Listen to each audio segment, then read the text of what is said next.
Good evening, sir, classmates.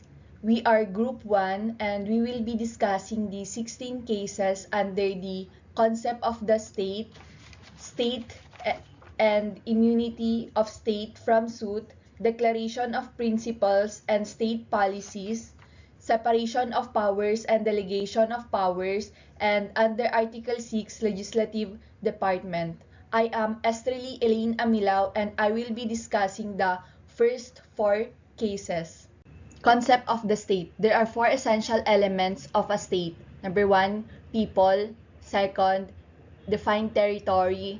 Third, government. For sovereignty.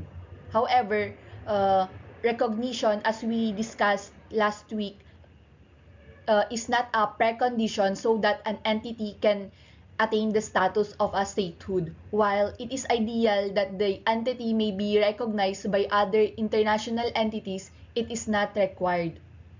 Apart from recognition, it is also ideal for an international entity to have attained in a certain level as civilization, but this is not indispensable. In the matter of the South China Sea arbitration between the Republic of the Philippines and the People's Republic of China. Philippines and the South China Sea arbitration. The white line is the Philippine territorial sea, or the 12 nautical miles from the baseline. The yellow break line is the Philippine exclusive economic zone, or the 200 nautical miles from the baseline.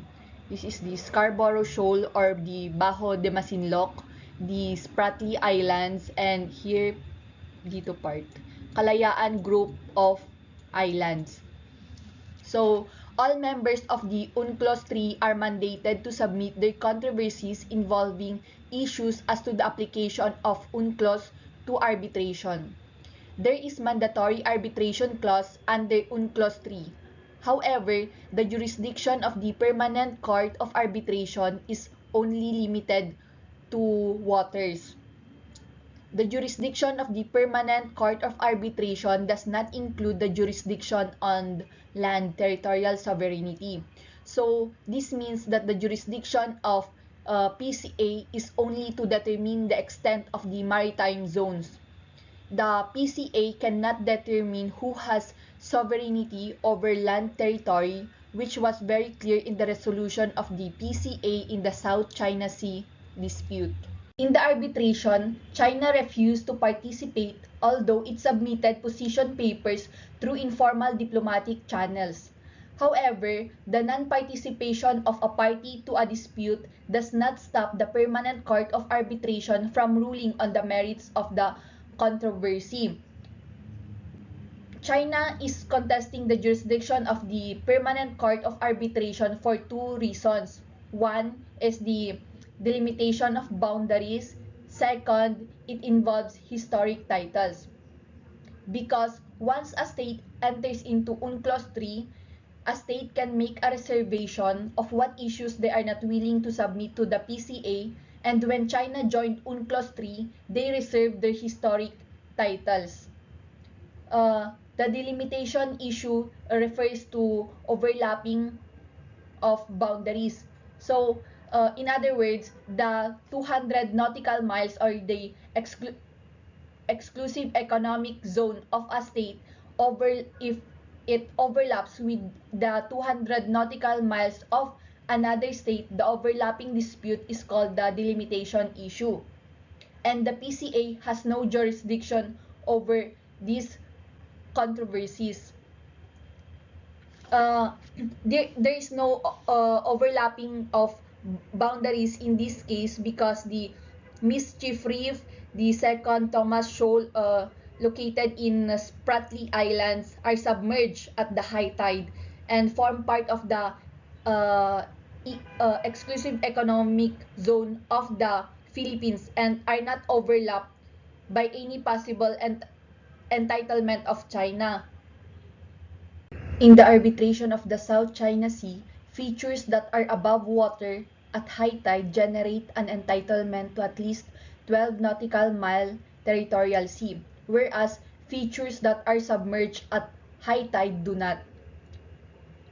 The tribunal noted that reefs have been heavily modified by land reclamation and construction, recalled that the convention classifies features under natural condition, and relied on historical materials in evaluating the features. The tribunal then considered whether any of the features claimed by China could generate maritime zones beyond 12 nautical miles.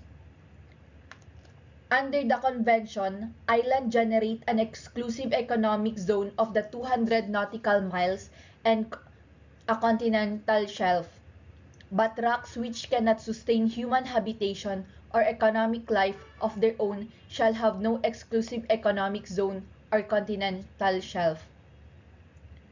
The tribunal found historical evidence to be more relevant and noted that the Spratly Islands were historically used by small groups of fishermen and that several Japanese fishing and guano mining enterprises were attempted.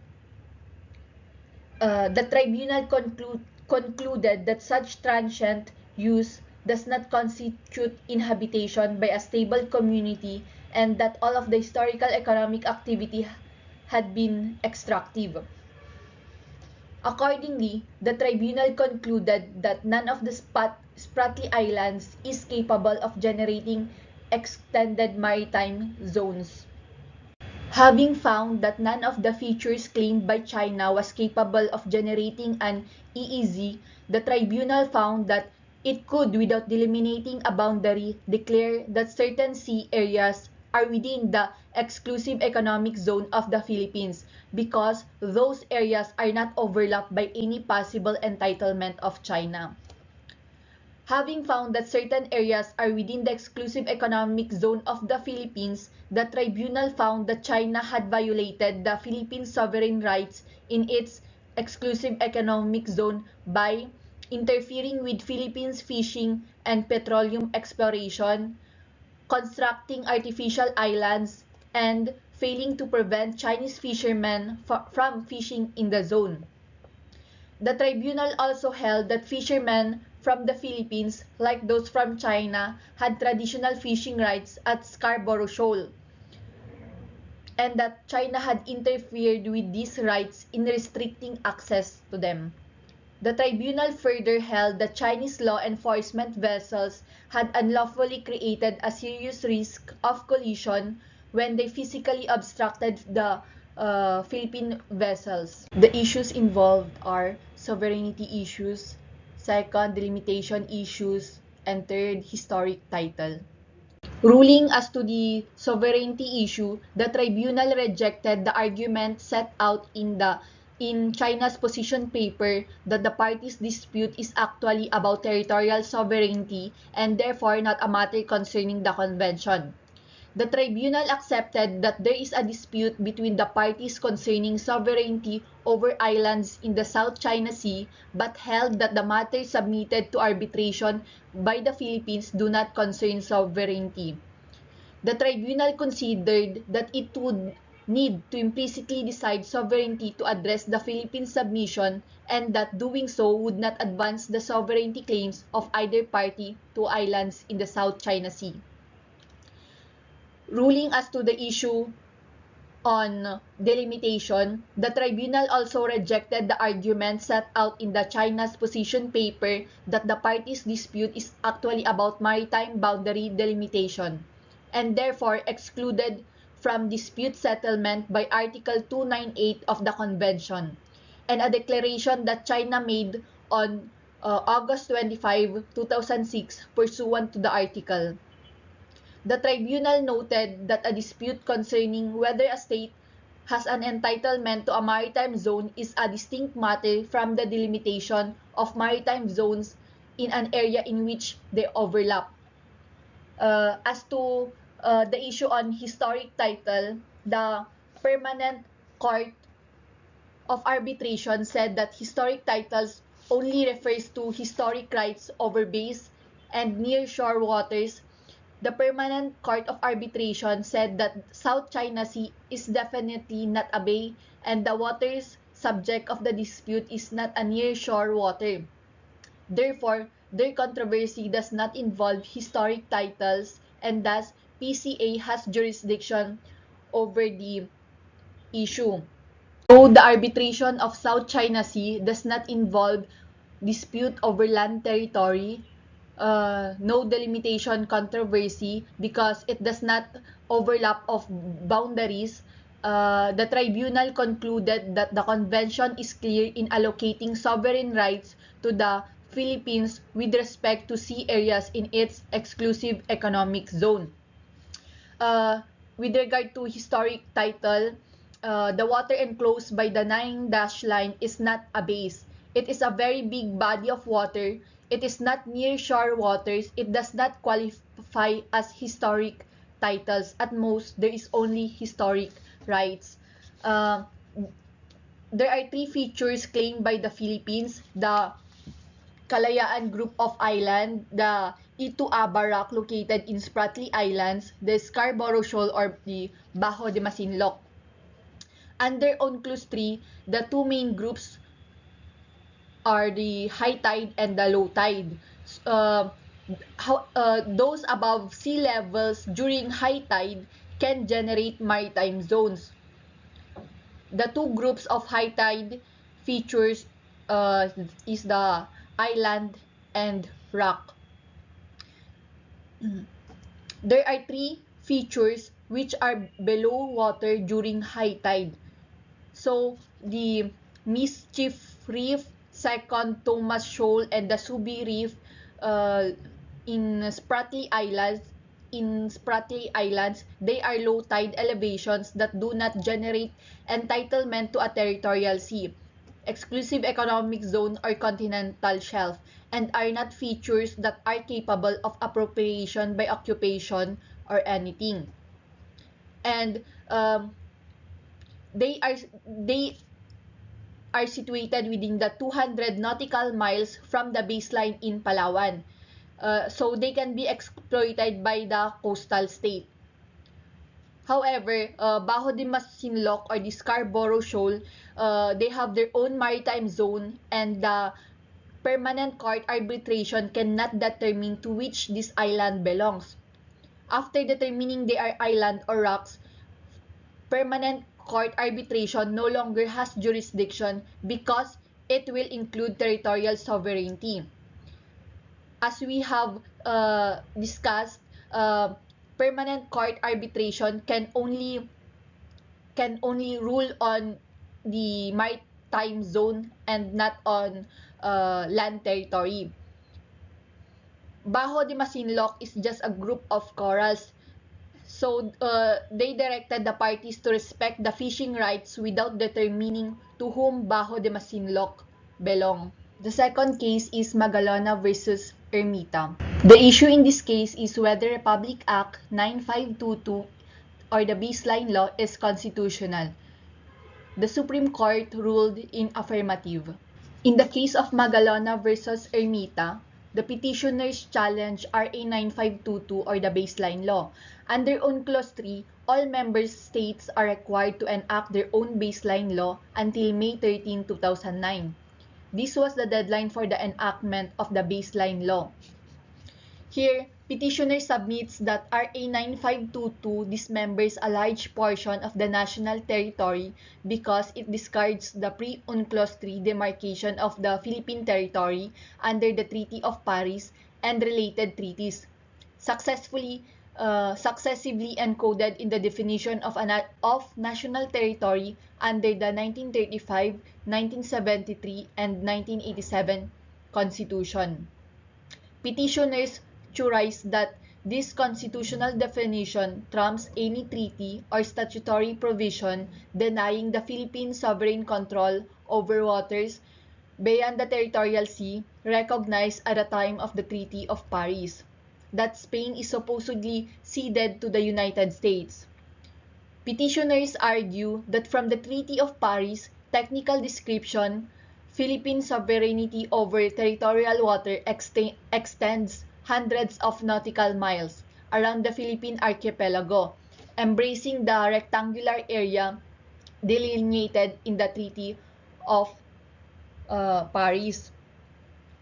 Here, the national territory cannot be dismembered through the medium of a treaty.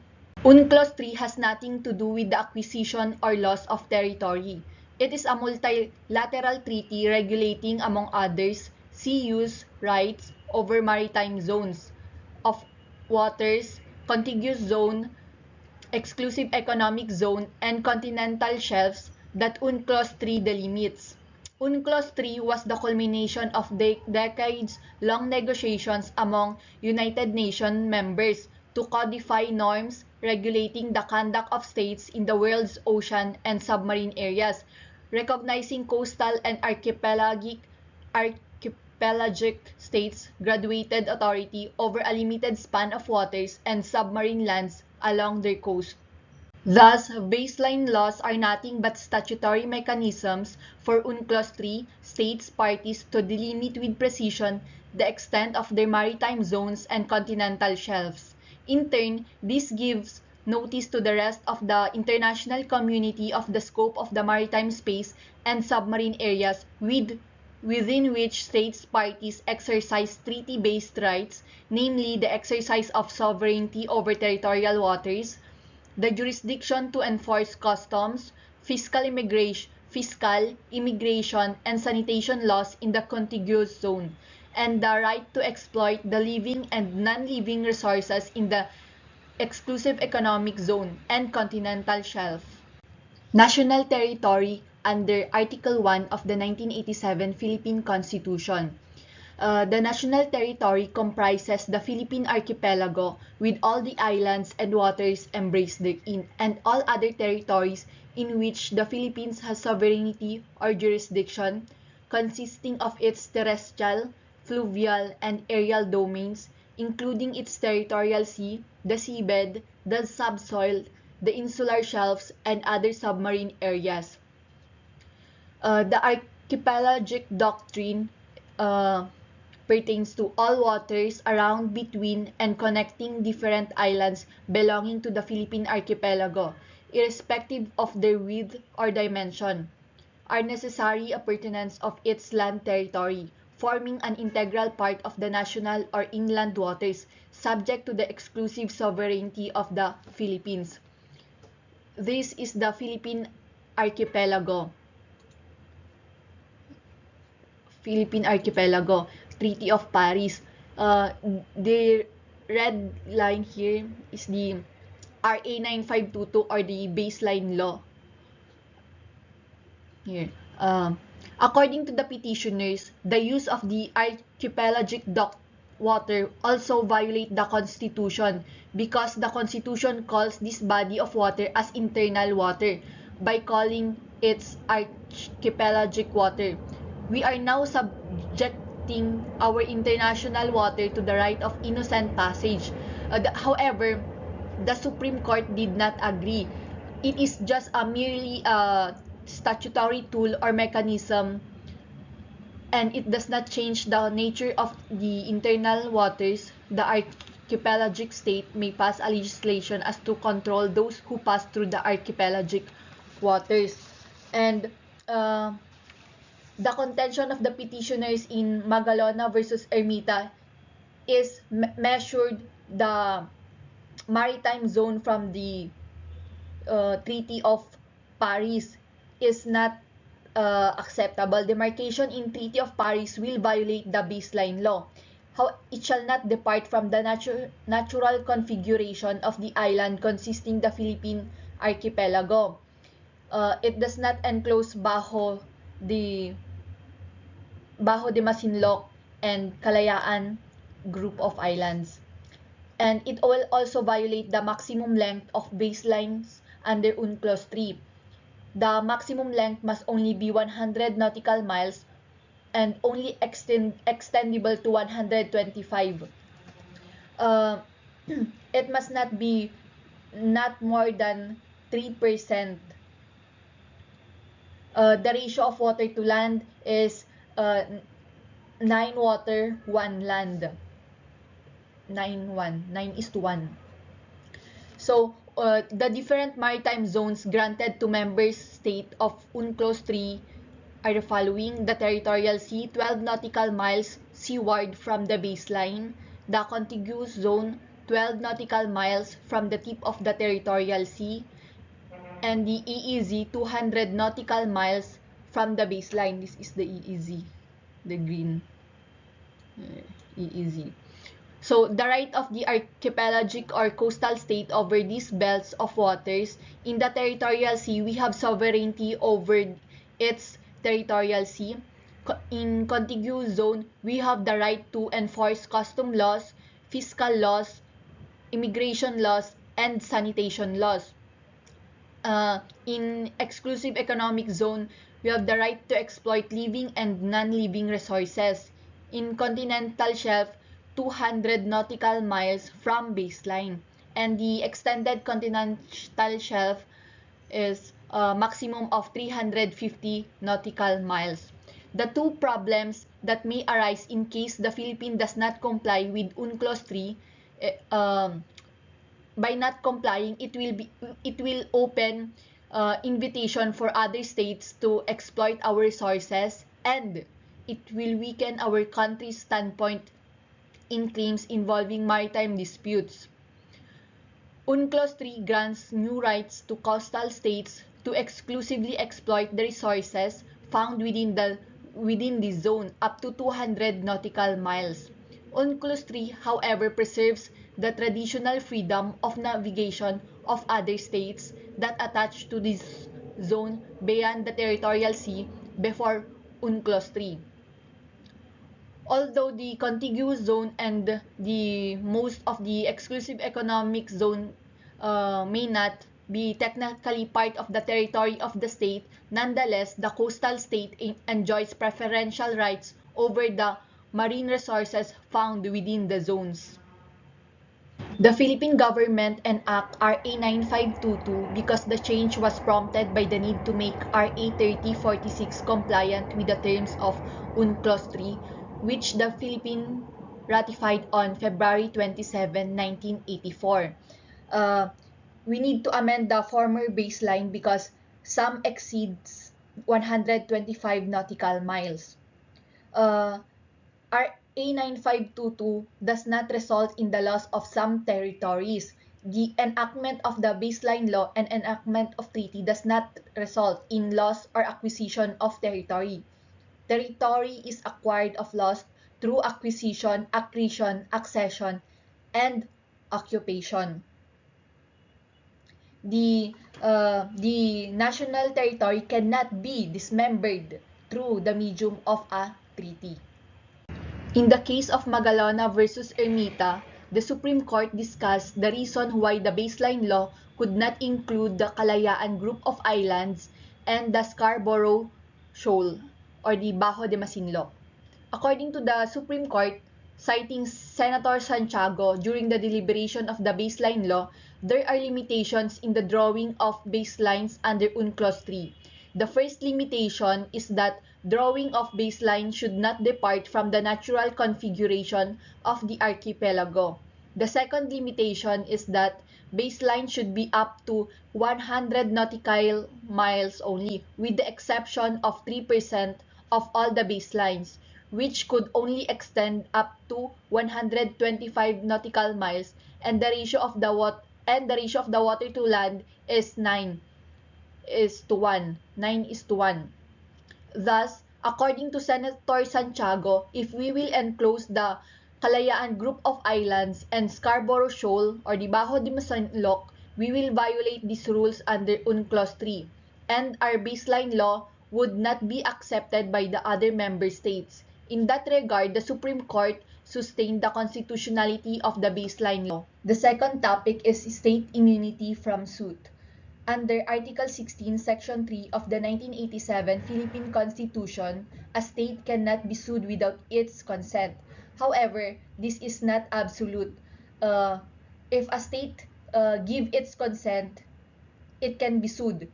The consent is either expressly or impliedly. Republic versus Villasor. In this case, on July 3, 1961, a decision was rendered in favor of Gavino Inchuan and International Construction Corporation against the Republic of the Armed Forces of the Philippines. On June 24, 1969, Judge Guillermo Villasor issued an order declaring that the decision of the AFP to pay 1,712,396.40 was final and executory. The alias rate of execution was served by the Provincial Sheriff of Rizal, Quezon City, on several banks. The funds sought to be garnished were allocated for the payment of pensions of retirees, pay and allowances of military and civilian personnel, and for maintenance and operations of the AFP. The issues in this case are the following. Can the waiver of immunity be expressly given through a general law? Do we have a general law where the state expressly waives its immunity? Yes, we have the local government code. So, the second is the distinction between suability and liability. Third, if the state waives its immunity, up to what stage of the proceedings does the consent can operate? Fourth, can public funds be garnished to enforce liability of the state? No, public funds cannot be garnished to enforce the liability of the state. One law that is considered to be a general law where the state gives its consent to be sued is the local government code. Suability is different from liability. Suability is based on consent, whether expressed or implied, while the liability, on the other hand, is based on evidence. This means that even if the state consents to be sued, that is not an admission of liability. The claimant must still prove its claim against the state. Even if the state consented to be sued, it can still present defenses in order to defeat the claim against it. And the extent of waiver of immunity, once the state waives its immunity or consents to be sued, the consents operate at all stages of the proceeding until the execution stage. Once the court renders a judgment, the court loses jurisdiction over the issue. The implementation of any writ of execution requires a separate consent of the state. And the reason why the satisfaction of any judgment by the trial court whenever the state consents to be sued requires another consent is because of public funds can only be used for the purpose for which it was appropriated. Therefore, even if there is a successful claim against the government, the state needs to give its consent to the appropriation of funds. If the government does not appropriate any funds, then the claimant cannot seek injunctive relief or coercive writs to compel the government to enact a law. It is by reasons of public policy here. Public funds cannot be garnished to enforce the liability of the state. One reason is that the state, by virtue of its sovereignty, may not be sued in its own courts except by express authorization by the legislature, and to subject its officers to garnishment would be to permit indirectly what is prohibited directly. Another reason is that money sought to be garnished as long as they remain in the hands of the disbursing officer of the government belong to the latter, although the defendant in garnishment may be entitled to a specific portion thereof. And still, another reason which covers both of the foregoing is that every consideration of public policy forbids it. Holy See versus Rosario et al. In the case of the Holy See versus Rosario et al., the petitioner here is the Holy See, who exercise sovereignty over the Vatican City and is represented in the Philippines by the Papal Nuncio. The Papal Nuncio entered into a contract of sale involving a parcel of land. This parcel of land was donated to the Holy See for the purpose of constructing the official house of the Papal Nuncio in the Philippines. However, the land was occupied by illegal settlers. What petitioner did was to sell the land. There were two deeds of sale in this case. The respondent filed a petition to nullify the subsequent sale, but the Holy See invokes its immunity. The issue in this case is whether the doctrine of non-suability is not applicable to Holy See since it entered into commercial transaction for the sale of a parcel of land located in the Philippines. No. Uh, the doctrine of non-suability is applicable to the Holy See. In this case, the Supreme Court extended the doctrine of state immunity to Holy See. While the nature of the transaction can be considered as commercial because it involves a deed of sale of a real property, the Supreme Court said that the nature of the transaction shall be determined whether the purpose of the transaction is for profit and done in the course of business of the foreign entity. The Supreme Court said that the purpose of why Holy See sold the subject property is to acquire an alternative property for the construction of its official residence. Therefore, the transaction involved was not done for profit nor for commercial purposes, but rather for the discharge of its governmental function. In that regard, the immunity applies even if Holy See entered into a contract of sale. In the case of Holy See versus Rosario et al., it discussed two conflicting theories of the doctrine of state immunity. First is the classical or absolute, and second, restrictive theory. In classical or absolute theory, a sovereign cannot without its consent be made respondent in the courts of another sovereign, while a restrictive theory, an implied waiver of immunity arises when the government enters into a commercial contract. And in restrictive theory, there are two theories, acts jure imperi and acts jure gestionis. Under this theory, the immunity of the sovereign shall only apply with regard to public acts or when the government is exercising governmental or sovereign function, acts jure imperi, but not with regard to private acts or when the government is exercising commercial or propriety function. It is acts jure gestionis. So, how do we determine if the act is governmental, jure imperi, or proprietal, jure gestionis? Certainly, the mere entering into a contract by a foreign state with a private party cannot be the ultimate test. Such an act can only be the start of the inquiry. The logical question is whether the foreign state is engaged in the activity in the regular course of business. If the foreign state is not engaged regularly in a business or trade, the particular act or transaction must then be tested by its nature.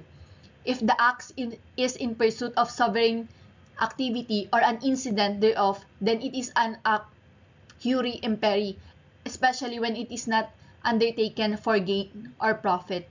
Are there remedies available in the case of Holy See? Can they lobby the government to espouse their claim? Yes. The private respondent is not left without any legal remedy for the redress of its grievances. Under both public international law and transnational law, a person who feels aggrieved by the acts of a foreign sovereign can ask his own government to espouse his cause through diplomatic channels. However, the remedy here granted to the Philippine citizen, the claim should be filed in the International Tribunal. Good evening, classmates. Good evening, sir. I am Janelle Deveraturda, and I'll be continuing the discussion of cases under the State and Immunity of State from Suit. City of Caloocan versus Honorable Alarde. The facts of this case are as follows. The city mayor, through an ordinance, abolished the position of assistant city administrator and 17 other positions from the plantilla of the local government of Caloocan. Assistant City Administrator Delphine Hernandez Santiago and the 17 affected employees of the city government assailed the legality of the abolition before the CFI of Caloocan City, which ruled in their favor and has attained finality. All dismissed employees were paid their back wages except the respondent Santiago, who was only partially paid. City of Caloocan resorted to several attempts to delay the payment of the remaining unpaid back wages with interest of Santiago by filing another action with the CA and an inquiry to the Civil Service Commission. Both were not favorable to the city. The City Council of Caloocan enacted Appropriation Ordinance Number 0134 series of 1992, which included the amount of 439,377.14 centavos claimed by Santiago. Judge Alarde issued an order for the city of Caloocan to deliver to the RTC a manager's check for the satisfaction of the judgment. When the city mayor refused to sign the check intended for Santiago's payment, Judge Alarde ordered the sheriff to garnish the funds of the city of Caloocan. The order was questioned by the city, contending the public funds are beyond the reach of garnishment. The issue here is Judge Alarde correct in ordering the garnishment of city funds to satisfy the judgment in favor of Santiago? It was held that yes, the rule is and has always been that all government funds deposited in the Philippine National Bank or any other official depository of the Philippine government by any of its agencies or instrumentalities, whether by general or special deposit, remain government funds and may not be subjected to garnishment or levy in the absence of a corresponding appropriation as required by law. In the instant case, the City Council of Caloocan already approved and passed the said ordinance allocating the said amount for Responde Santiago's back salaries plus interest. Thus, this case fell squarely within the exemption. Let's move on to the next case, Bacolod et al. Versus Future Visions Inc. The facts of this case are as follows. Without waiting for the release of the mayor's permit, Future started the operation of its bingo outlet at SM Bacolod. This prompted the former city legal officer to issue a closure order. Future claimed that the closure is tainted with malice and bad faith and that City of Bacolod did not have the legal authority to shut down said bingo operations, especially since PAGCOR itself had already issued a provisional grant of authority in its favor. Petitioners contended that the release of claim slip was mere oversight or human error by the city government's employee. Future filed a case against the city government of Bacolod before the RTC. The RTC ruled in favor of the city of Bacolod, which Future appealed. CA remanded the case to the court of origin for further investigation. Petitioners contend that hearing the action for damages effectively violates the city immunity from suit. The issue here is whether or not the petitioners give their consent to be sued. It was held that no. In the present case, respondent sued petitioners for the latter's refusal to issue a mayor's permit for bingo operations and for closing its business on account of lack of such permit. However, while the authority of city mayors to issue or grant licenses and business permits is granted by the local government code, which also vests local government units with corporate powers, one of which is the power to sue and be sued. This court has held that the power to issue or grant licenses and business permits is not an exercise of government's proprietary function. Instead, it is an exercise of the police power of the state, ergo a governmental act. No consent to be sued and be liable for damages can thus be implied from the mere conferment and exercise of the power to issue business permits and licenses. Let's go now to the Declaration of Principles and State Policies. The first case is Tañada versus Angara. The facts of this case are as follows. Petitioner Senators Tañada et al. Questioned the constitutionality of the concurrence by the Philippine Senate of the President's ratification of the international agreement establishing the World Trade Organization. They argued that the WTO agreement violates the mandate of the 1987 Constitution to develop a self-reliant and independent national economy effectively controlled by Filipinos, to give preference to qualified Filipinos, and to promote the preferential use of Filipino labor, domestic materials, and locally produced goods.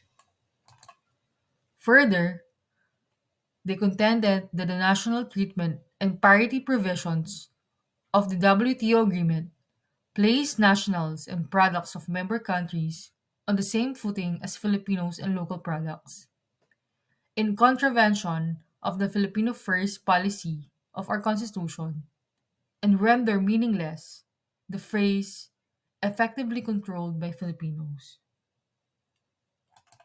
The issue here is whether or not the WTO agreement violates the Constitution. It was held that no, the WTO agreement does not violate the Constitution. And 13, Article 12, which require the pursuit of a trade policy that serves the general welfare and utilizes all forms and arrangements of exchange on the basis of equality and reciprocity.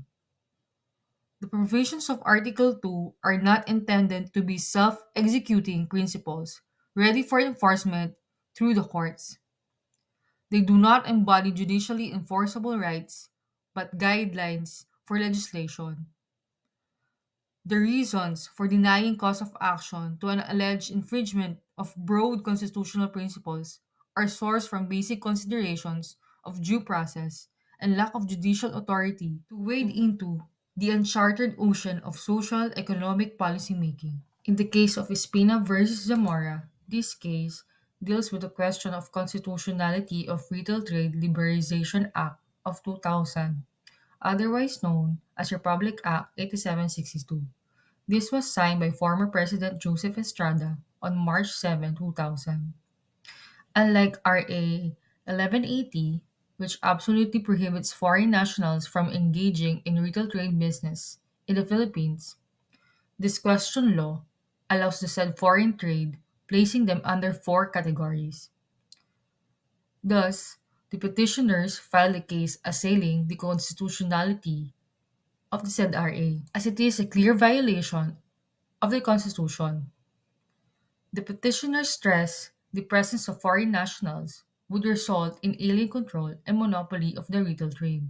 RA 8762 is valid, while Section 19, Article 2 requires the development of a self-reliant and independent national economy effectively controlled by Filipino entrepreneurs. It does not impose a policy of Filipino monopoly of the economic environment.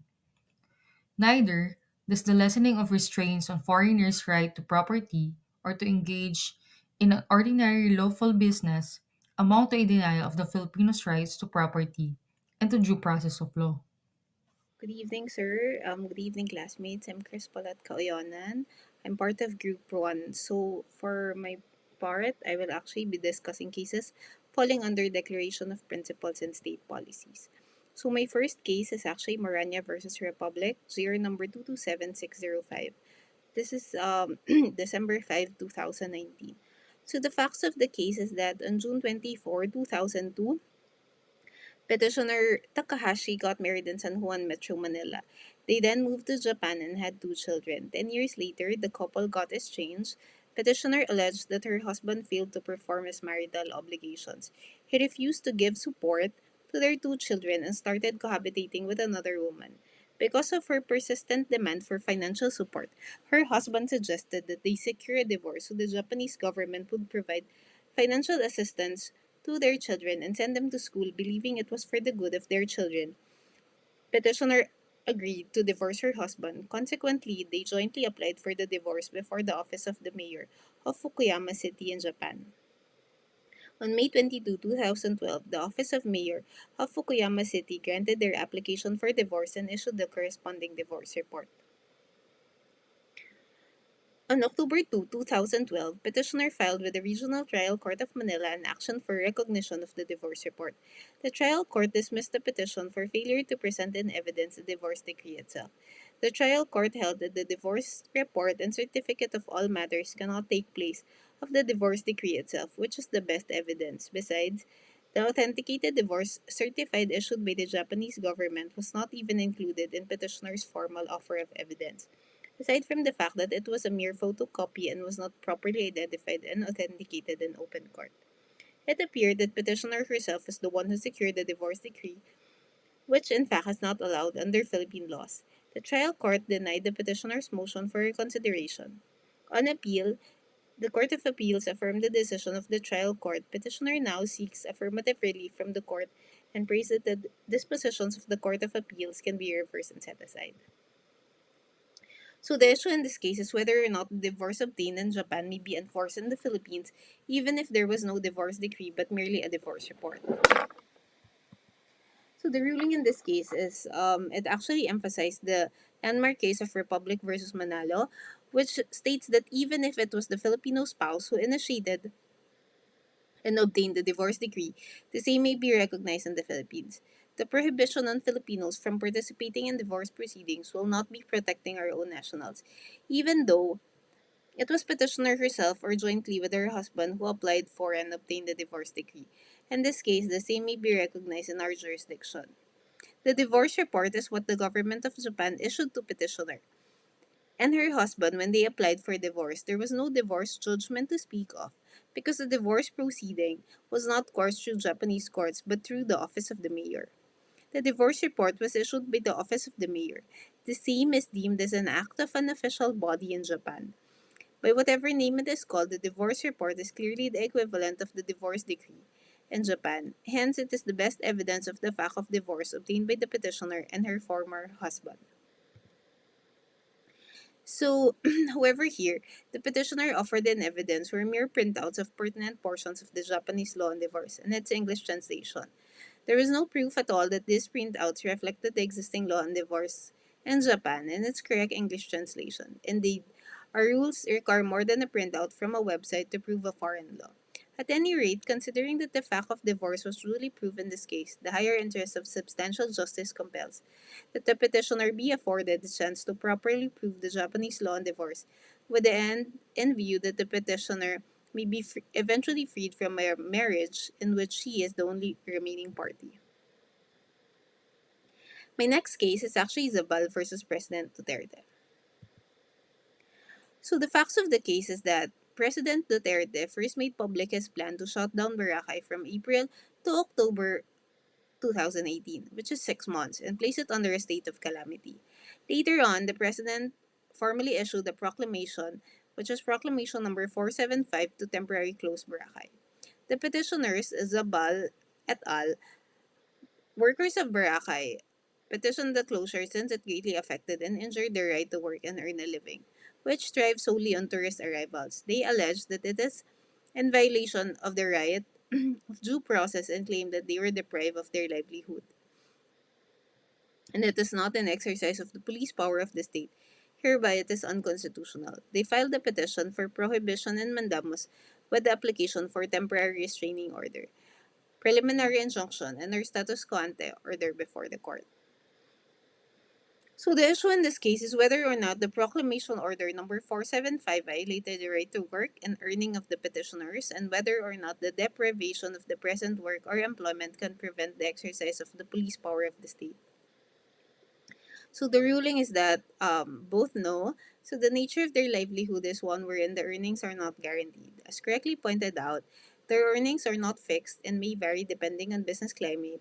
And while they can earn much on peak seasons, it is also possible for them not to earn anything on lean season, especially when the rainy days set in. Petitioners could lose in this case, are mere projected earnings, which are in no way guaranteed, and our sheer expectancies characterized as contingent, subordinate, or consequential interest. Concomitantly, an assertion of direct injury on the basis of loss of potential income does not clothe Zabal et al. With legal standing. It cannot prevent the exercise of police power of the state even if some individuals in the community may be deprived their present work or employment.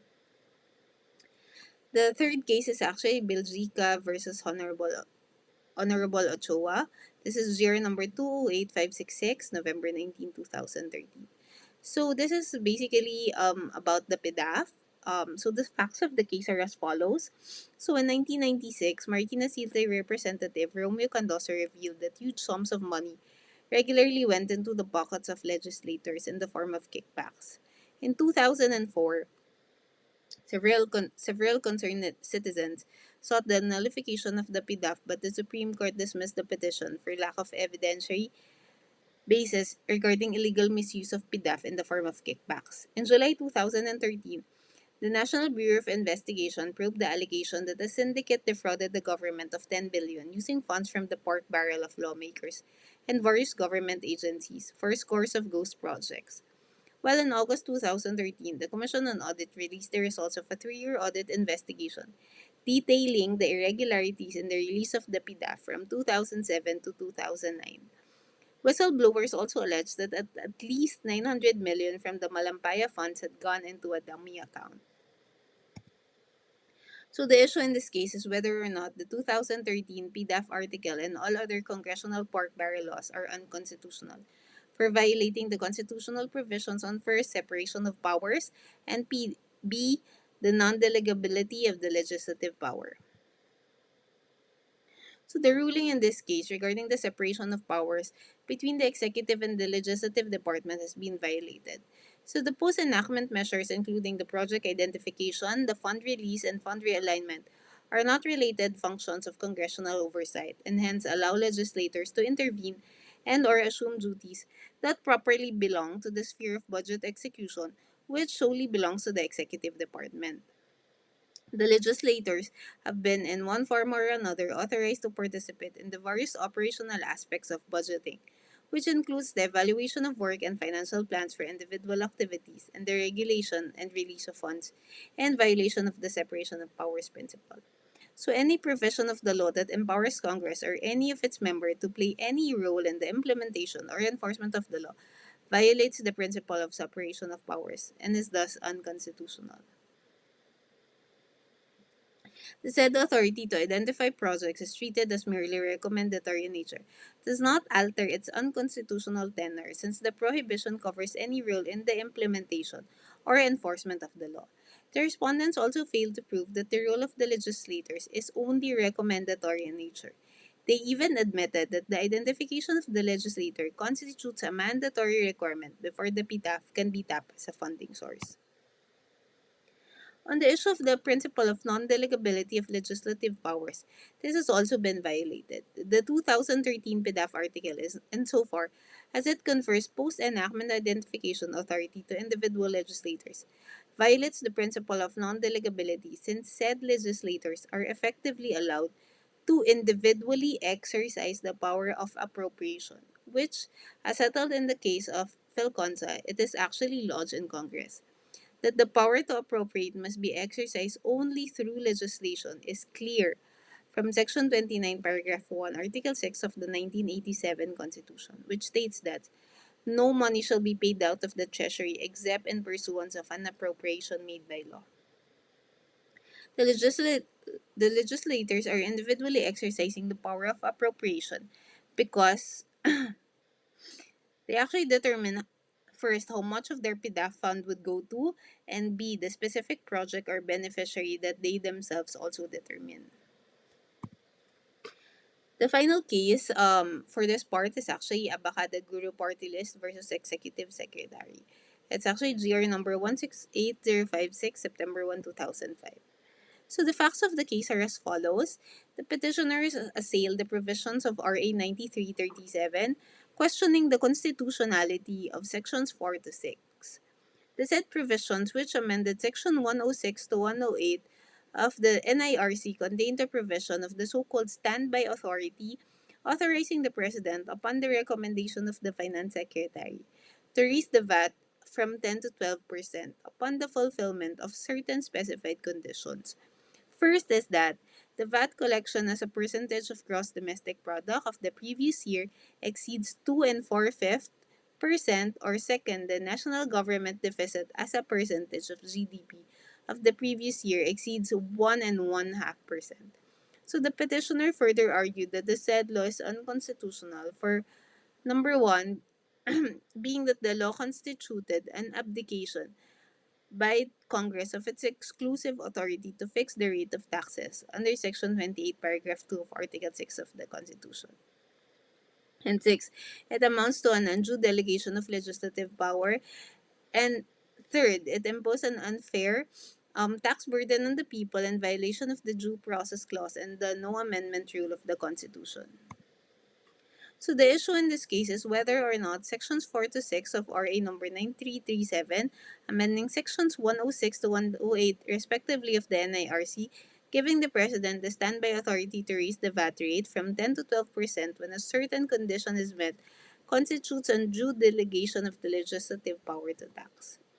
So the ruling in this case is that no, the court ruled that there was no undue delegation of legislative power and that the 12% increase in the VAT rate did not impose any unfair and unnecessary additional tax burden. In every case of permissible delegation, it is said that there must be a showing that that the delegation itself was valid and that the law was complete in itself. It spelled out the policy to be executed, carried out, or implemented by the delegate, and that the law fixed a standard as to which the performance of a delegate's function must conform, a standard whose limits were sufficiently determinate and determinable. The common proviso in Section 4 to 6 of RA 9337 involves simply a delegation of ascertainment of facts upon which the operation of the 12% VAT rate effective January 2006 would be made contingent. So there was no discretion to be exercised by the president, as it may be gleaned from the use of the word shall. The court held that in making recommendations to the president on the existence of either of the two specified conditions, it is the finance secretary. The finance secretary was not acting as the chief executive's alter ego or even subordinate. Rather, the finance chief was acting as the agent of the legislative department to determine and declare the event upon which its expressed will is to take effect. The findings of the secretary could not be altered, modified, nullified, or set aside by the president. Much less could the judgment of the former be substituted for that of the president. The alleged ambiguity in the 12% increase was also brushed aside by the court. The provisions of the law were clear and did not provide for a return of the 10% rate. Neither did they empower the president to revert to the old rate if either of the two conditions precedent no longer existed. Hello, my name is Reina May Osorio, and I will discuss cases with you. First, we will go with the separation of powers and delegation of powers or authority. First is the case of Belgica versus Executive Secretary. This is the court's decision in the 2013 Belgica case abolished the pork barrel system in its latest iteration as the Priority Development Assistance Fund. Articles in the 2013 GAA or the General Appropriations Act and similar informal practices that allowed individual legislators to participate in the execution of the budget to post-enactment measures of identification of projects for violation of the separation of powers by impining on the authority of the executive to implement the national budget. As well, the 2013 Belgica case declared as unconstitutional the, the broad standards of other purposes as may be hereafter directed by the President and priority infrastructure development projects for the use of the President's Social Fund and the Malampaya Fund, respectively for being insufficient standards to check the President's discretion as to the use of these lump sum funds. Republic Act Republic Act number 10633 or the 2014 GAA was subsequently passed on December 27, 2013. It appropriated funds for the operations of the government for fiscal year 2014. On January 13, 2014, Greco Antonius Beda, the petitioner, filed the instant petition seeking to declare all lump sum appropriations in the 2014 GAA unconstitutional, including the specifically assailed appropriations. Petitioner asserts that the lump sum discretionary funds in the 2014 GAA were passed in violation of the Constitution, since these funds are of the same character as the pork barrel funds, which were declared unconstitutional in the 2013 Belgica case and should just be prohibited. Hence, the issue in this case is whether or not the lump sum appropriations found in the 2014 GAA are unconstitutional. The court ruled in negative. First, we will discuss the ruling on the procedural issues, um, as to whether the court may exercise the power of judicial review. So the court's power of judicial review, specifically its power to review the constitutionality of the actions of other branches of government, is subject to well-defined limitations. To wit, there must be an actual controversy calling for the exercise of judicial power. The person challenging the act must have the standing to question the validity of the subject act or issuance, or otherwise stated, he must have a personal and substantial interest in the case, such that he has sustained or will sustain direct injury as a result of its enforcement. The question of constitutionality must be raised at the earliest opportunity, and the issue of constitutionality must be the very least mota of the case.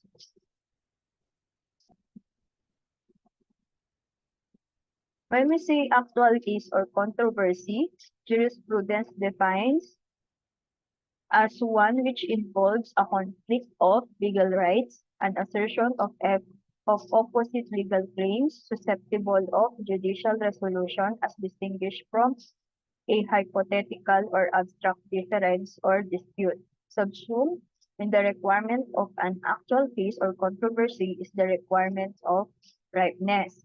And for a case to be considered ripe for adjudication, it is a prerequisite that something has been accomplished or performed by either branch before a court may come into a picture, and the petitioner must allege the existence of an immediate or threatened injury to himself as a result of a challenge action. By challenging the validity of the specifically assigned operations, petitioner questions the implementation of what he characterized as unconstitutional. Such a challenge has been deemed by the court as sufficient to afford ripeness to a controversy involving, as it is, the possible misapplication of public funds which cause injury or hardship to taxpayers. The mootness of the case suffices to state, however, that the court may resolve cases otherwise moot and academic when there is a grave violation of the Constitution, the exceptional character of the situation, and the paramount public interest is involved, when constitutional issue raised requires formulation of controlling principles to guide the bench, the bar, and the public, and the case is capable of repetition yet evading review. The petition falls under the last three exceptions. Undoubtedly, this case involves paramount public interest as it deals with the constitutionality of appropriations of public funds. Moreover, the case involves issues concerning significant constitutional principles such as separation of powers, valid delegation, and appropriation. Let's go now to the substantive issues. First, the rule on singular correspondence in the 2013 Belgica case. It is necessary to begin the discussion by resolving the petitioner's foremost premise that the 2013 Belgica case ruled upon the general question of constitutionality of lump sum appropriations per se. Petitioner bases this premise upon the following quoted portion of the Constitution wherein, according to him, amounts to wholesale declaration of unconstitutionality of all lump sum discretionary funds. Petitioner's heavy reliance on the 2013 Bellica case as precedent to argue that lump sum appropriations are unconstitutional per se is erroneous. The rule on singular correspondence therein distinguished What is a prohibited lump sum? The, the, the requirement of singular correspondence doesn't mean that all lump sum appropriations are unconstitutional per se. The is hence the is- specificality assailed appropriations are constitutional. As explained in the concurring opinion of Associate Justice Perlas Bernabe, the ponente in the 2013 Bellica case, for as long as the lump sum amount is meant as a funding source for multiple programs, projects, or activities that may be clearly classified as falling under one singular appropriation purpose, the lump sum appropriation is valid. Directly traversing the challenges to the constitutionality of the specificality assailed appropriation, the court finds that the assailed appropriation comply with the rule on correspondence in the 2013 Belgica case and thus constitutional. We also have the on the unprogrammed fund. It is alleged that the unprogrammed fund lacks the requirements of a valid item of appropriation and has no discernible purpose outlined. According to petitioner, the unprogrammed fund has been noted as susceptible to abuse because it avoids the appropriation procedure. Okay. Contrary to petitioner's claim, the appropriation for the unprogrammed fund under the 2014 GAA, similar to those previous GAA, sufficiently identifies the public purposes for which the funds may be used. The only difference being that the GAA for the preceding years consisted of one volume, whereas the specific public purposes and the amounts thereof for the unprogrammed fund are found in 2014 GAA. With respect to the test of compliance with the rule on singular correspondence in the 2013 Bellica case, the unprogrammed fund stands square. It has a clearly discernible singular appropriation purpose of providing standby appropriation to be sourced from unexpected windfall revenues to fund the specific programs and projects. Considering the foregoing, the appropriation in the 2014 GAA for the unprogrammed fund is constitutional. We now proceed to the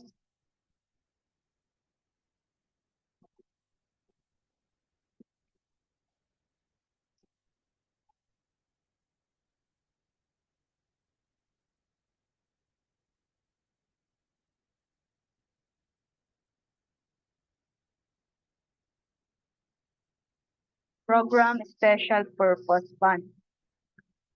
The court now proceeds to resolve the challenges against the program special purpose funds, specifically assailed in the petition, namely the contingent fund, the e-government fund, and the local government support fund.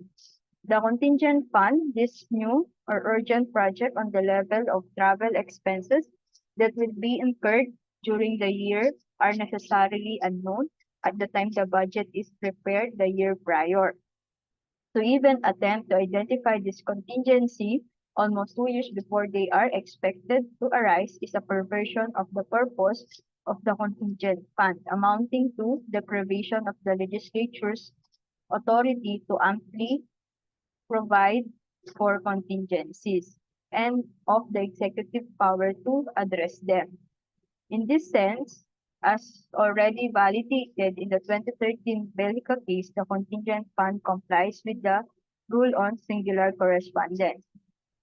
The clearly specified singular purpose encompassing the seemingly unrelated purposes is the purpose of meeting contingencies. The e-government fund administrative rules, as in the case of CICT Memorandum Order, which sets the e-government fund guidelines, are the extent and discernible standards by which the use of e-government funds to support strategic information and communication technology projects is subject. From its inception, the e-government fund has been intended as alternative funding for cross-agency information and communication technology project. Its nature as a cross-agency fund requires that the fund is kept lump sum, subject to the determination by the administrative agencies of which are ongoing strategic information and communication technology projects in the priority sectors identified by the legislature in the budget. Next is the Local Government Support Fund. In determining the constitutionality of Malampaya funds and the Presidential Social Fund, the court in the 2013 Belica case explained that while the designation of a determinate or determinable amount for a particular purpose is sufficient for a legal appropriation to exist, the appropriation law must contain adequate legislative guidelines. If the same law delegates rulemaking authority to the executive, either for the purpose of one, filing of the details of the law for its enforcement, known as supplementary rulemaking, or two, ascertaining facts to bring the law into actual operation, referred to as the contingent rulemaking. Thus, in order to appraise the merits of petitioner's proposition with respect to the LGSF, the court must examine LGSF provision of the 2014 GAA vis-a-vis the two, two jurisprudential tests that are used to measure the sufficiency of legislative guidelines for purposes of delegating rulemaking authority. The first test is called the completeness test. A law is complete when it sets forth therein the policy to be executed, carried out, or implemented by the delegate. The second test is called the sufficient standard test. A law lays down a sufficient standard when it provides adequate guidelines or limitation in the law to map out the boundaries of the delegate's authority and prevent the delegation from running riot. To be sufficient, the standard must specify the limits of the delegate's authority, announce the legislative policy, and identify the conditions under which it is to be implemented. With respect to the first test, it is easily discernible that the LGSF satisfied the completeness test. It is clear from the 2014 GAA that the policy consideration for the institution of the LGSF is genuine local development and the assistance of LGUs. With respect to the second test, contrary to the argument of the petitioner, the President is not granted unfettered and unabated discretion in disbursing the LGSF. The 2013 GAA provides adequate guidelines and limitation to map out the boundaries of the executive authority in disbursing the LGSF. On this score, the court finds that the 2014 GAA contains sufficient limitations that prevent the executive from running riot in disbursing the LGSF, thereby satisfying the sufficient standard test.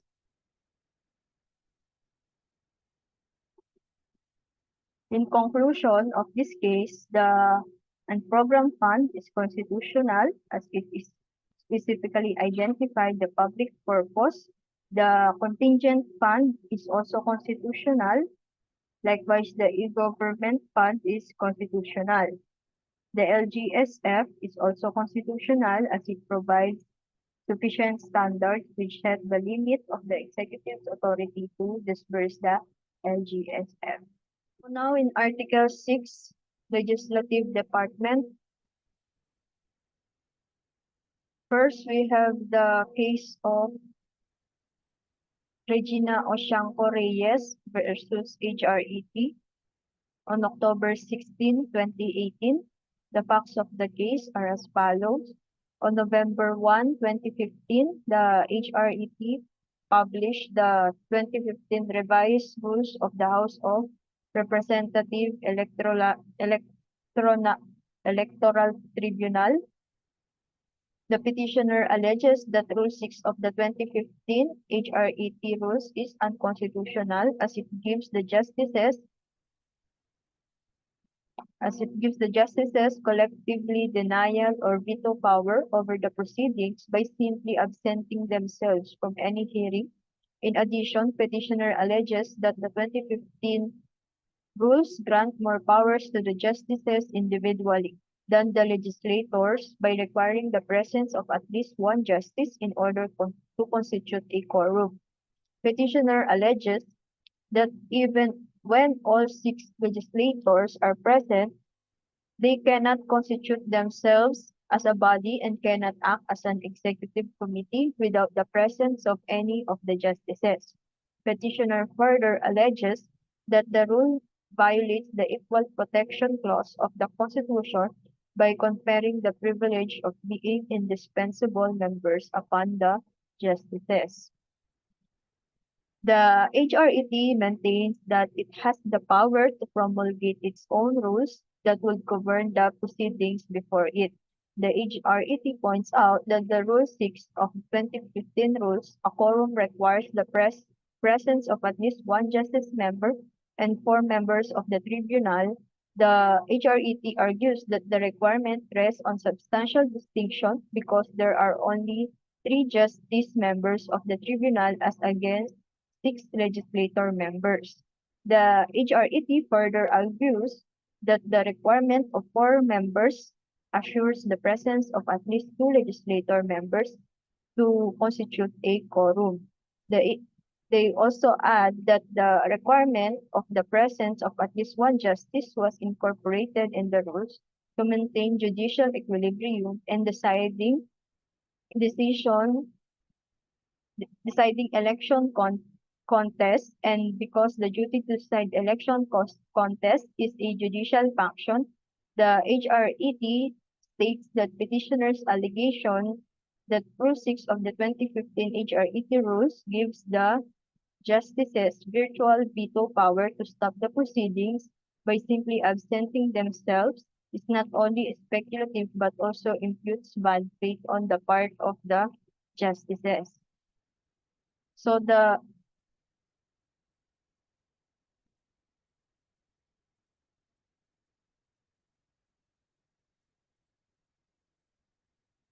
issue of this case is whether or not the provisions of the 2015 HRET rules are constitutional. The court ruled in positive. Section 17, Article 6 of the 1987 Constitution provides that the composition of the HRET that the Senate and the House of Representatives shall each have an electoral tribunal which shall be the sole judge of all contests relating to the election returns and qualifications of their respective members. Each electoral tribunal shall be composed of 9 members, 3 of whom shall be justices of the Supreme Court to be designated by the Chief Justice, and all the remaining 6 shall be members of the Senate or the House of Representatives, as the case may be, who shall be chosen on the basis of proportional representation from the political parties and the parties or organizations registered under the party list represented therein. The senior justice in the electoral tribunal shall be its chairman. In accordance with this organization, where HRET is composed of 3 justices of the Supreme Court and 6 members of the House of Representatives, it is clear that HRET is a collegial body with members from 2 separate departments of the government, the judicial and the legislative department. The intention of the framers of the 1987 Constitution is to make the tribunal an independent constitutional body subject to constitutional restrictions. The presence of 3 justices The presence of 3 justices as against 6 of members of the House was intended as an additional guarantee to ensure impartiality in the judgment of cases before it. Rule 6 of the 2015 HRET rules does not grant additional powers to the justices, but rather maintains the balance of power between the members from the judicial and legislative department as envisioned by the framers of the 1935 and 1987 constitutions. The The presence of 3 justices is meant to tone down the political nature of the cases involved and do away the impression that party interests play a part in the decision-making process.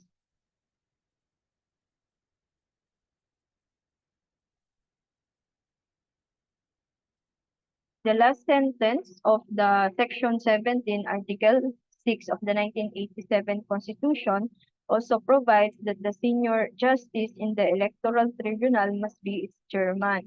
This means that only justice can chair the electoral tribunal. As such, there should always be one member of the tribunal who is a justice.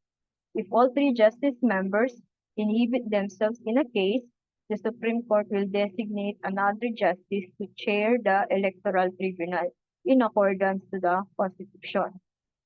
In the case of the HRET, there is a substantial distinction between the justices of the Supreme Court and the members of the House of Representatives. There are only 3 justice members while there are 6 legislator members of the HRET.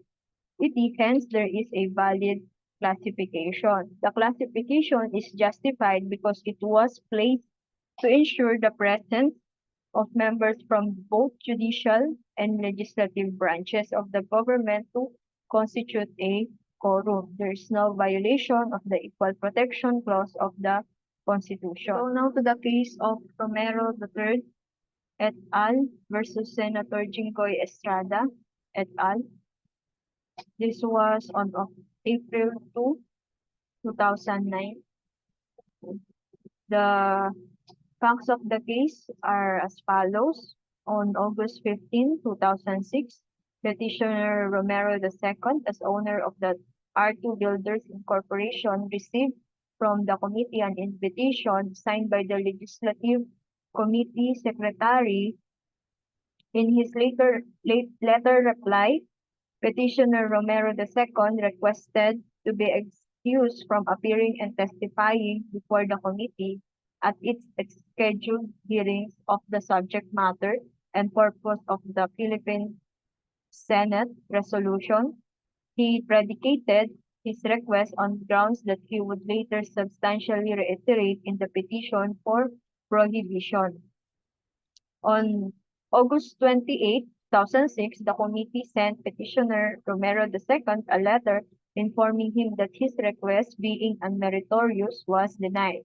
On the same date, invitations were sent to other of the 6 petitioners, then members of the board of directors of R2 Builders Incorporation, requesting them to attend the September 4, 2006 committee hearing. The following day, Senator Jinggoy Estrada, as chairperson of the committee, caused the service of a subpoena ad testificandum on petitioner Romero II, directing him to appear and testify before the committee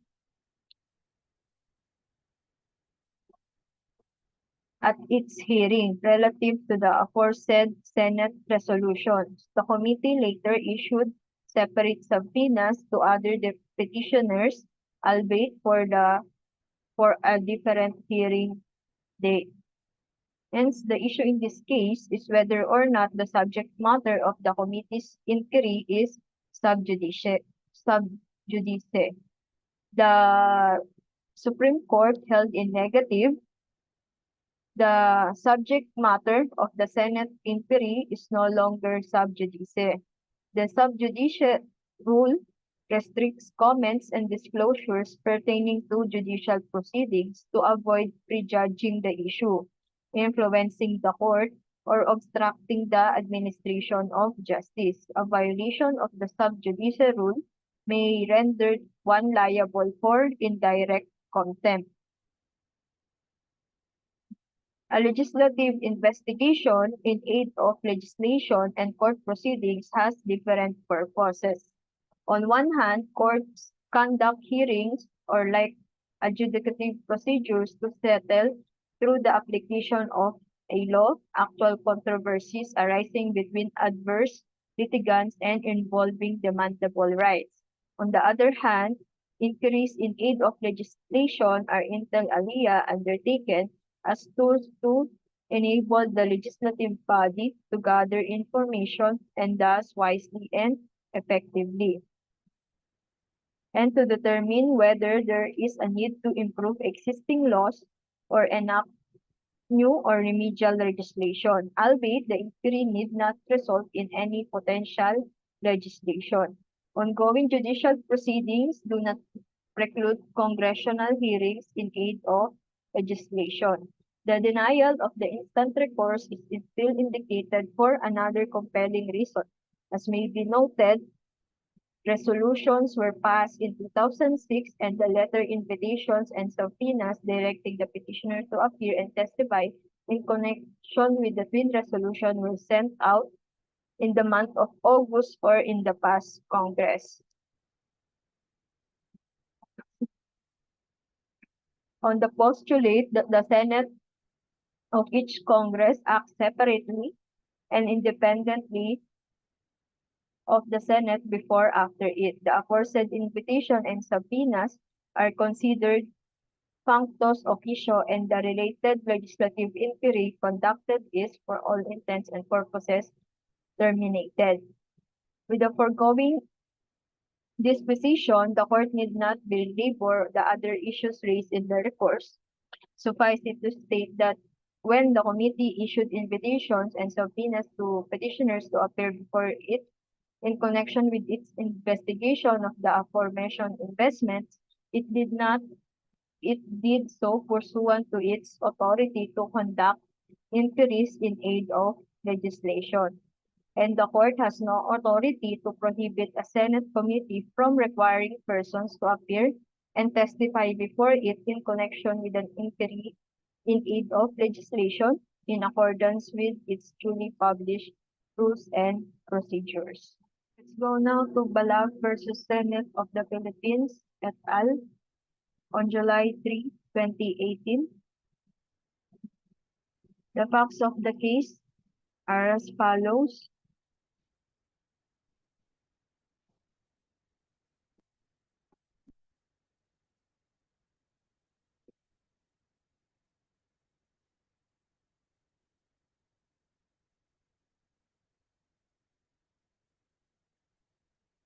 Okay. On September 17, 2017, Horacio Tomas Castillo or Horacio III, a first-year law student of the University of Santo Tomas, died allegedly due to hazing conducted by the Aegis Juris Fraternity of the same university. On October 19, 2017,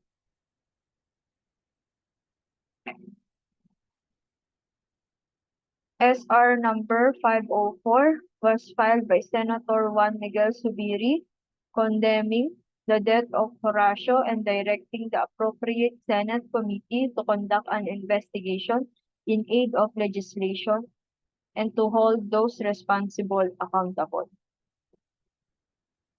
In the course of the proceeding at around 11:29 in the morning, Senator Grace Poe asked petitioner if he was the president of AJ Fraternity, but he refused to answer the question and invoked his right against self-incrimination. Senator Poe repeated the question, but he still refused to answer. Senator Lacson then reminded to answer the question because it was a very simple question, otherwise he could be cited in contempt. Senator Villanueva repeated his question to petitioner, but the latter again invoked his right against self-incrimination. Petitioner reiterated his plea that the contempt order be lifted because he had already answered the question regarding his membership in the AG fraternity. Senator Villanueva replied that petitioner's contempt would remain. Senator Lacson added that he had numerous opportunities to answer the questions of the committee, but he refused to do so.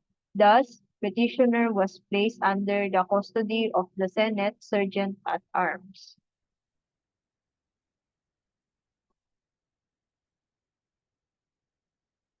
The issue in this case is whether or not respondent Senate committees acted with grave abuse of discretion in conducting the legislative inquiry and citing petitioner in contempt. The the court held yes that the contempt order issued against petitioner simply stated that he would be arrested and detained until such time that he gives his true testimony or otherwise purges himself of the contempt. It does not provide any definite and concrete period of detention, neither does the Senate rules specify a precise period of detention when a person is cited in contempt. Thus, a review of the Constitution and relevant laws and jurisprudence must be conducted to determine whether there is a limitation to the period of detention when the Senate exercises its power of contempt during the increase in aid of legislation. The court ruled therein that if the House of Representatives desire to be punished the person cited in contempt beyond its adjournment, then criminal prosecution must be brought. In that instance, the said person shall be given opportunity to defend himself before the court. Then, in the case of Arnold Nazareno, where the Senate power of contempt was discussed, in that case, the court held that the Senate is a continuing body and which does not cease to exist upon the periodical dissolution of Congress or the House of Representatives. There is no limit as to time the Senate's power to punish for contempt in cases where the power may constitutionally be exerted. It was ruled therein that the contempt being exercised by the power of representatives, the contempt could be enforced until the final adjournment of the last session of the said Congress. Notably, Arnold gave a distinction between a Senate and the House of Representatives' power of contempt. In the former, since it is a continuing body, there is no time limit in the exercise of its power to punish for contempt. On the other hand, the House of Representatives, as it is not a continuing body, has a time limit in the exercise of its power to punish for contempt, which is on the final adjournment of its last session.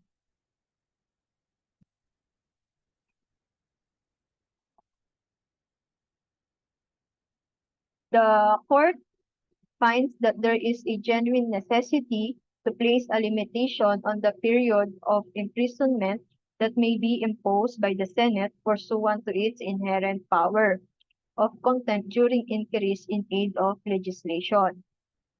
Under Section 21, Article 6 of the Constitution states that the Congress, in conducting inquiries in aid of legislation, must respect the rights of the person appearing in or affected therein.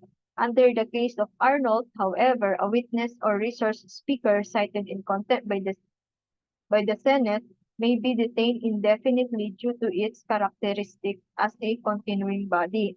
The said witness may be detained for a day, a month, a year, or even for a lifetime depending on the desire of the perpetual Senate. Certainly, in that case, the right of the person appearing before or affected by the legislative inquiry are in jeopardy. The constitutional right to liberty that every person enjoys certainly cannot be respected when they are detained for an indefinite period of time without due process of law.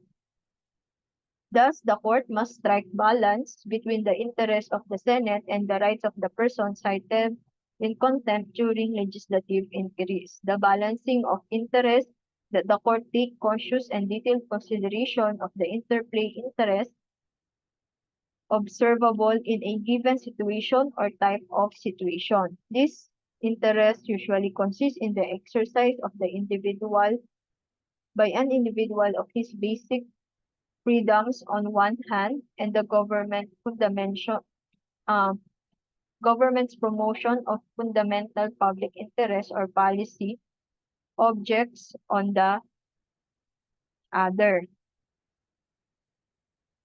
Accordingly, as long as there is legitimate legislative inquiry, then the inherent power of contempt by the Senate may be properly exercised. Conversely, once the said legislative inquiry concludes, the exercise of inherent power of contempt ceases and there is no more genuine necessity to penalize the detained witness. Further, the court rules that the legislative inquiry of the Senate terminates in two instances. First, upon the approval or disapproval of the committee report, and second, the legislative inquiry of the Senate also terminates upon expiration of one Congress.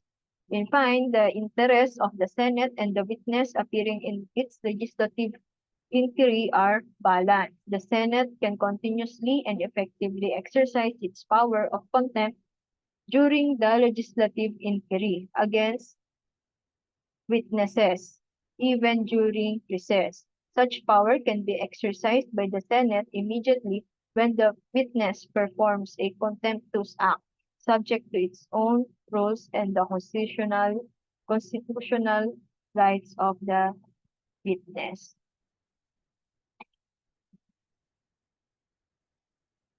So that ends our report. Thank you very much for listening.